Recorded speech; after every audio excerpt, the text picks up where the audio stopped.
ngo kubera ko ngo n'ubundi ngo nta cyiza ngo kiruta icyiza.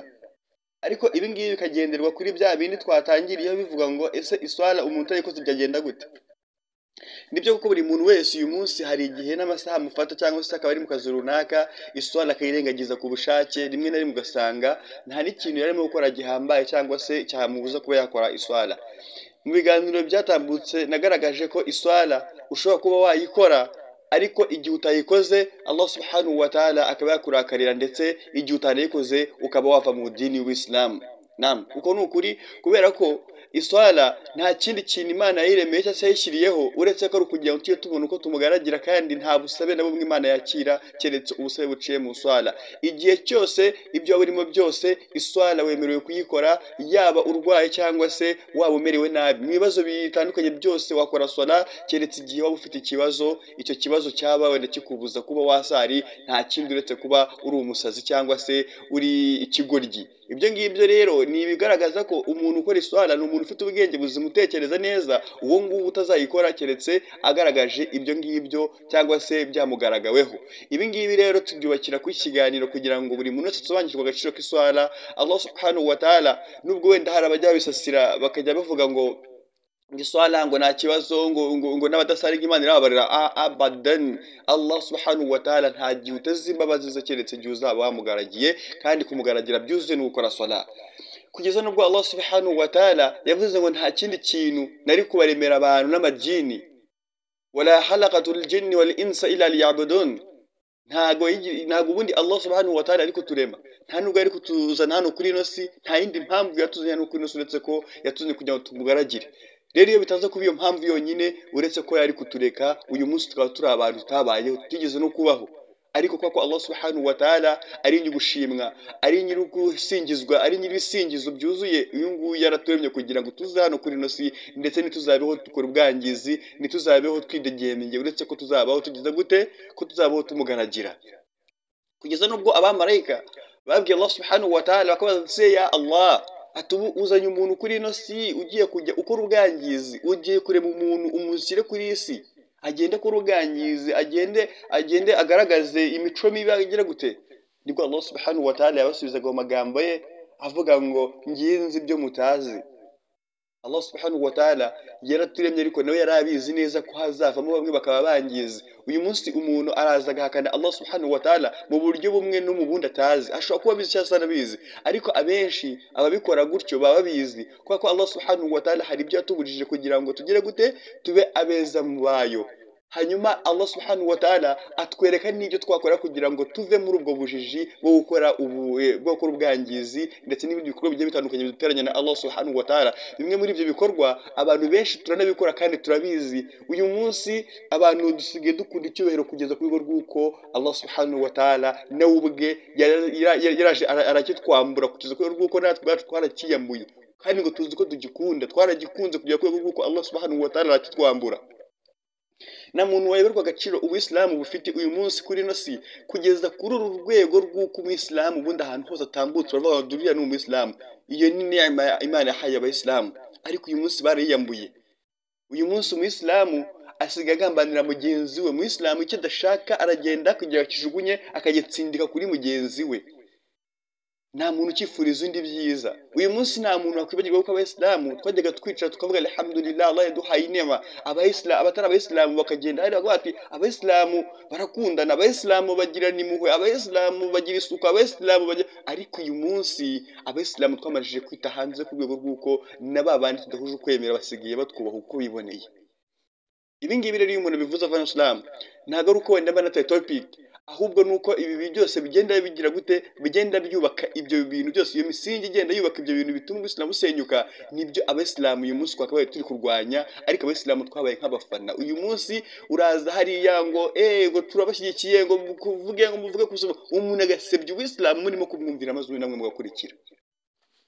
Niyo mpamvu abafana b'Isilamu uyu munsi urita umuyisilamu, ariko banza ucekinga ibi bintu niba ari byo koko, maze ubundi umenye kuvivura kuri umuyisilamu.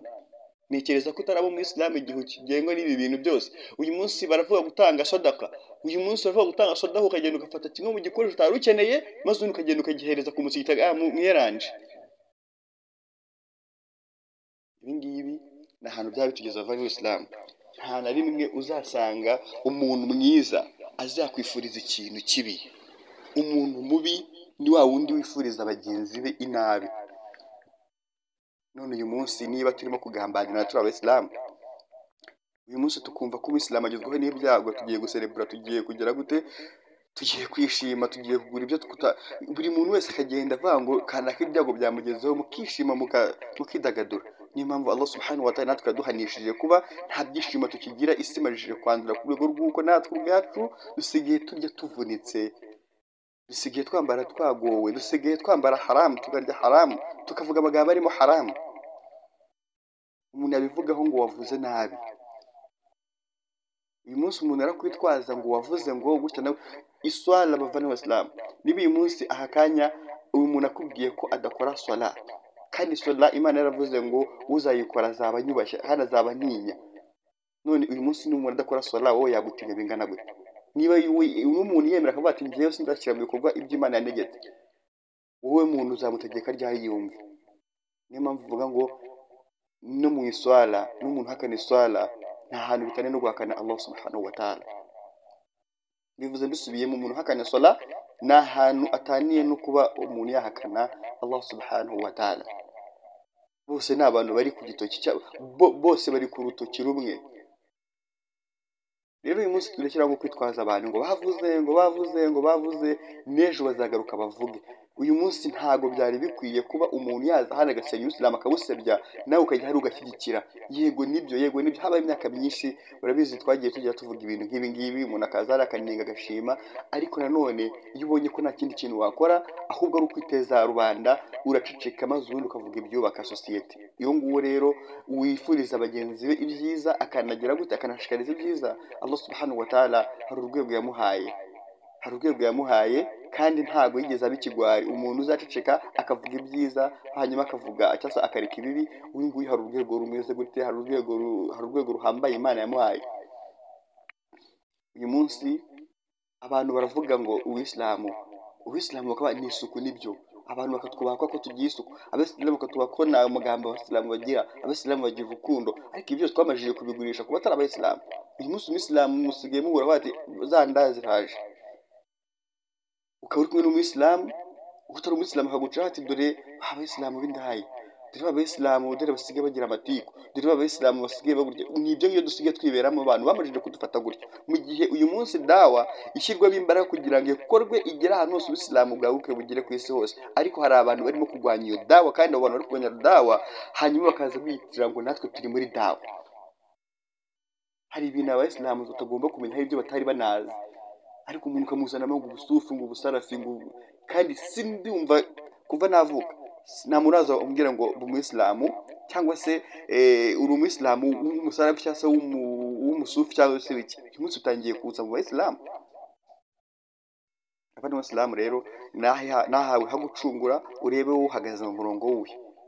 Wikumva ko wowe ni wambaye ipantaro ukumva urayihaza uburyohe bushizemo, ngo ugiye kuyiha mugenzi wawe ngo uze kuza igikorwa cyiza. Nta gikorwa cyiza aha ngaho ubukoze rwose. Uyu munsi rero twicekinge, turebe neza ibyo dukora, niba Allah subhanahu wa ta'ala abyemera, hanyuma dushyiraho akarongo kavivuye, tuvuge ngo turabeza mu bo Allah subhanahu wa ta'ala ashaka.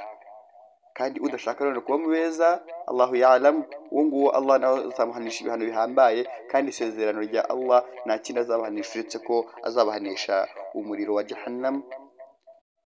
Dusabe Allah subhanahu wa ta'ala ko tutazaba muri abo ngabo. Umuvandimwe ndatekereza ko igihe yaba ari kunyumva cyangwa yaba atakinyumva, yatekereza kabiri, yatekereza gatatu. Allah subhanahu wa ta'ala yaravuze ngo nta kindi naremeye abantu ndetse n'abajini, uretse ko n'abaremye kugira ngo bangaragire. Wowe urinde wo kumuvuguruza, nanjye rero ntago ndi wo kuvuguruza Allah.